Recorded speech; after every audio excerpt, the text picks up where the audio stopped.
Hello students, good morning all of you. आज हम अपनी नेक्स्ट जो रिएक्शन है सब्स्टिट्यूशन रिएक्शन को डिस्प्लेस करने वाले हैं, डिस्कस करने वाले हैं। ठीक है, तो जो सब्स्टिट्यूशन रिएक्शन है इसका दूसरा आप डिस्प्लेसमेंट रिएक्शन भी बोल सकते हो। तो अब हमने जो डिस्प्लेसमेंट रिएक्शन है फर्स्ट यूनिट में बहुत अच्छे से पढ़ी थी, है ना। तो सेम केस यहाँ पर है, ठीक है, वही डिस्प्लेस है, वही सब्स्टिट्यूशन है। बस अब हमने ये जो रिएक्शन है वो किसके लिए पढ़नी है, ऑर्गेनिक कंपाउंड्स के लिए पढ़नी है। तो सब्स्टिट्यूशन रिएक्शन को डिफाइन कैसे कर सकता हूं बेटा मैं, it may be defined as those reactions in which one or more hydrogen atom is displaced by one or more other atoms। आई बात समझ में। तो जो डिस्प्लेसमेंट रिएक्शन होगी उसमें बेटा कौन डिस्प्लेस होगा, हाइड्रोजन, और वो किसी दूसरे एटम या ग्रुप ऑफ एटम से डिस्प्लेस हो सकता है। ठीक है, तो हाइड्रोजन का डिस्प्लेसमेंट होना क्या कहलाएगा यहाँ पे, डिस्प्लेसमेंट रिएक्शन। तो बिल्कुल सिंपल सी रिएक्शन है। अब जो इसकी मेन कंडीशन है वो क्या कहता है बेटा, कि this reaction only shown by या only occur by या shown by saturated hydrocarbons।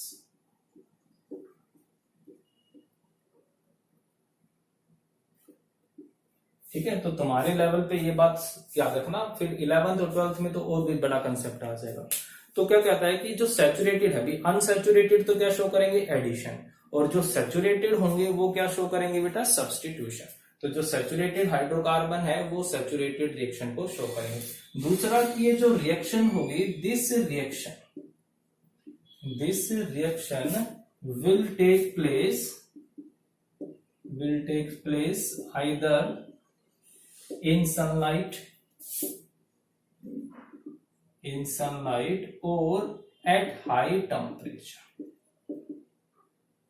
ठीक है, क्योंकि हमें बॉन्ड तोड़ना है ना। हमने भी कार्बन और हाइड्रोजन के जो बीच का बॉन्ड था वो बॉन्ड तोड़ करके हमने क्या करना है, कोई दूसरे एटम्स को वहां पर लगाना है।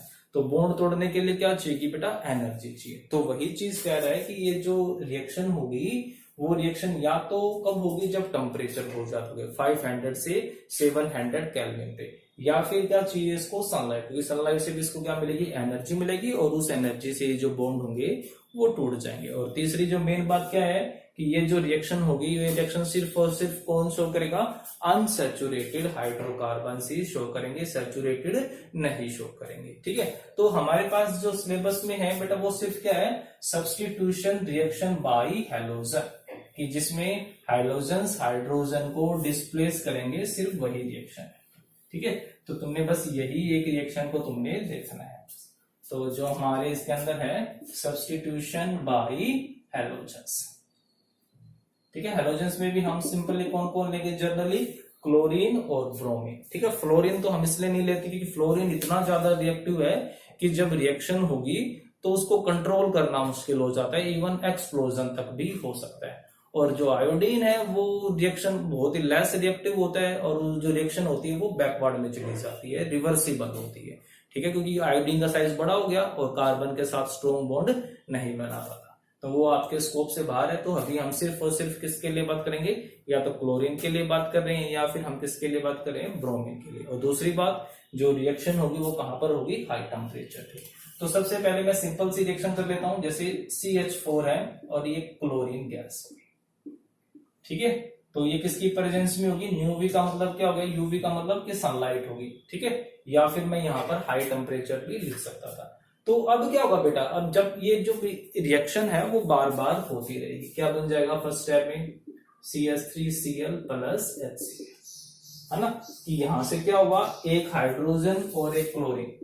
एक्चुअल में इसका मैकेनिज्म कुछ और होता है, बट अभी सिर्फ तुम्हें समझाने के लिए कुछ ऐसा याद रख सकते हो कि भाई यहां से क्या निकल गया, HCl निकल गया, और ये क्लोरीन किसके साथ जुड़ जाएगी, कार्बन के साथ, और क्या बन जाएगा CH3 बन गया ना ये CH3Cl प्लस HCl, ठीक है। बट एक्चुअल मैकेनिज्म कुछ और होता है, किसी और तरीके से ही होती है, बट तुम इसको याद रखने के लिए ऐसा समझ सकते हो, ठीक है। अब फिर से क्या होगा, अब ये रिएक्शन फिर से होती है, रिएक्शन यहाँ पर स्टॉप नहीं होगी और तब तक नहीं होती कि जब तक कि इसके सारे हाइड्रोजन डिस्प्लेस नहीं हो जाते। तो जो रिएक्शन है काफी रिएक्टिव होती है। CH3Cl फिर से रिएक्शन करेगी क्लोरीन गैस के साथ in the presence of sunlight, और क्या बना लेगा CH2Cl2 प्लस HCl, ठीक है।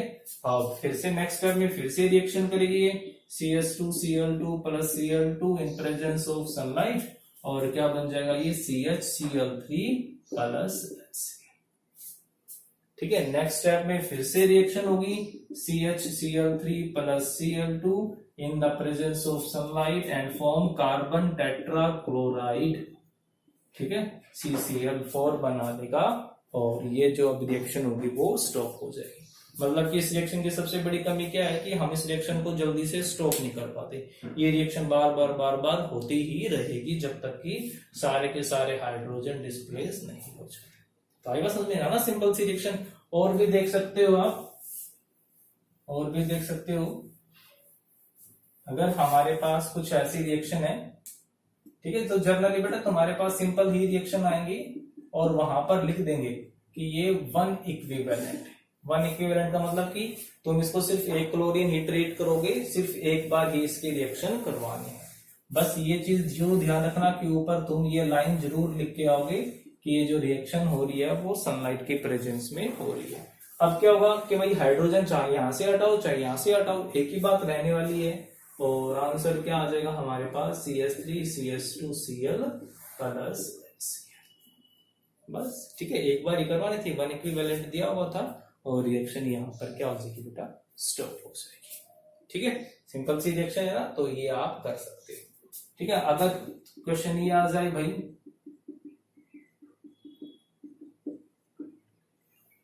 तो इस क्वेश्चन में थोड़ा सा सोचना पड़ेगा, ठीक है फिर से ये वन इक्विवेलेंटी। तो अब भाई देखो, ये कार्बन और ये कार्बन तो सेम ही बात है ना, चाहे नंबरिंग में यहां से करो चाहे यहां से करो, एक ही बात रहने वाली है, बट ये अलग हो गया। तो अब बात ये आती है कि ये इस कार्बन से हाइड्रोजन हटेगा कि इस कार्बन से हाइड्रोजन हटेगा। तो आप ये ध्यान रखना, शायद ऐसा क्वेश्चन कभी आएगा नहीं, बट बाई चांस आ भी जाए तो ये चीज ध्यान रखना, हमेशा तुम उस कार्बन को लोगे जो ज्यादा से ज्यादा कार्बन से जुड़ा हुआ होगा, ठीक है। डायरेक्टली जो जितने ज्यादा कार्बन से जुड़ा हुआ होगा ना, उससे हाइड्रोजन जल्दी हटता है, वो रिएक्टिव होता है। तो भाई ये वाला कार्बन सिर्फ एक कार्बन से जुड़ रहा है, डायरेक्टली की बात हो रही है, ये वाला कार्बन भी सिर्फ एक कार्बन से जुड़ रहा है, बट ये जो बीच वाला कार्बन है कितने कार्बन से जुड़ रहा है, ये डायरेक्ट दो कार्बन से जुड़ रहा है। तो हम कौन सा कार्बन को कंसीडर करेंगे, ये बीच वाला कार्बन हम कंसीडर करेंगे, और हमारा जो आंसर है वो आंसर क्या आ जाएगा बेटा, वो आंसर ये आ जाएगा, ठीक है। ध्यान रह जाएगा ना चीज, तो ये चीज आप ध्यान रखना। नेक्स्ट आती है हमारे पास जो रिएक्शन है वो है ऑक्सीडेशन रिएक्शन। ऑक्सीडेशन भी हमने पढ़ी हुई है ना, एडिशन ऑफ ऑक्सीडेशन रिएक्शन। तो जो कंबशन रिएक्शन थी वो तो क्या थी, कंप्लीट ऑक्सीडेशन, और जबकि ऑक्सीडेशन रिएक्शन क्या होती है, पार्शियल, उसको हमने बीच में रोकना, हमने इसको कंप्लीट ऑक्सीडेशन नहीं करवाना है। कंप्लीट का मतलब तो कंबशन ही हो गया, तो हमने उसका पार्शियल ऑक्सीडेशन करवाना है। तो हमारे पास आती है नेक्स्ट है नंबर 4 ऑक्सीडेशन रिएक्शन।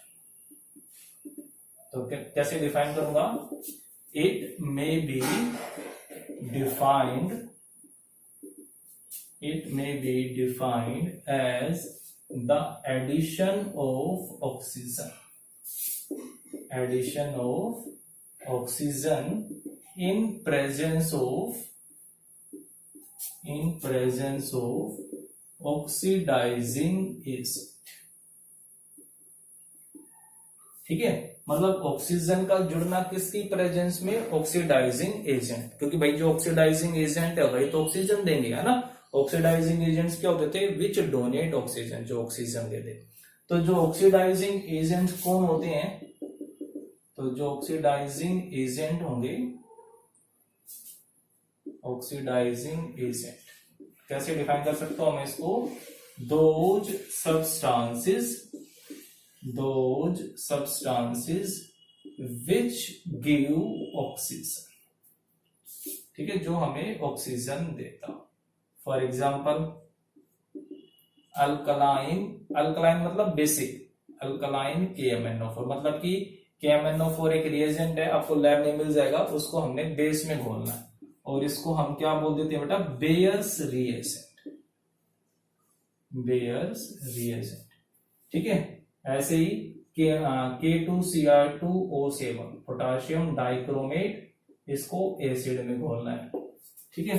और ऐसे ही और भी बहुत सारे हैं, तो अभी के लिए बस आप ये दो याद रख सकते हो, ठीक है। तो ये हमारे कौन हो गए, ऑक्सीडाइजिंग एजेंट। ये क्या काम करेंगे, किसी भी सब्सटेंस को ऑक्सीडाइज करने का काम करते हैं, ठीक है। अब जैसे इसको एग्जांपल दे कर लेते हैं, कोई रिएक्शन, जैसे हमारे पास अल्कोहल है, हमारे पास कौन आ गया बेटा, अल्कोहल आ गया। अब मुझे इसका ऑक्सीडेशन करना है, तो क्या ले लूंगा मैं, अल्कलाइन KMnO। तो ये जो ऑक्सीडाइजिंग एजेंट है वो क्या करेगा, इसको ऑक्सीडाइज कर देगा। तो ध्यान रखना भाई, ये अल्कोहल क्यों है, क्योंकि फंक्शनल ग्रुप कौन है यहाँ पर, OH है। तो ये अल्कोहल को किस में कन्वर्ट कर देगा, कार्बोक्सिलिक एसिड में। तो कितने कार्बन है, 2 कार्बन, तो 2 कार्बन का आप कार्बोक्सिलिक एसिड बनाओगे। कार्बोक्सिलिक एसिड में क्या था, COH था ना, तो 2 कार्बन का मैंने कार्बोक्सिलिक एसिड बना दिया। जितने भी कार्बन का होगा उतने ही कार्बन का आप कार्बोक्सिलिक एसिड बना दोगे। और इस रिएक्शन को हम क्या बोलेंगे, ऑक्सीडेशन रिएक्शन, और हमेशा किसकी प्रेजेंस में होगी, ये ऑक्सीडाइजिंग एजेंट की प्रेजेंस में होगी, हो जाएगा ये। तो ये जो हमारे पास रिएक्शंस थी वो रिएक्शंस कंप्लीट हो गई है, और जितने ज्यादा क्वेश्चन हो पाए उतने ज्यादा क्वेश्चन आप इसके ऊपर करके देखोगे। और जो बच्चे NTSC की तैयारी कर रहे हैं वो इनके ऊपर अपने लास्ट ईयर के क्वेश्चंस जरूर करके देखोगे। Okay, thank you.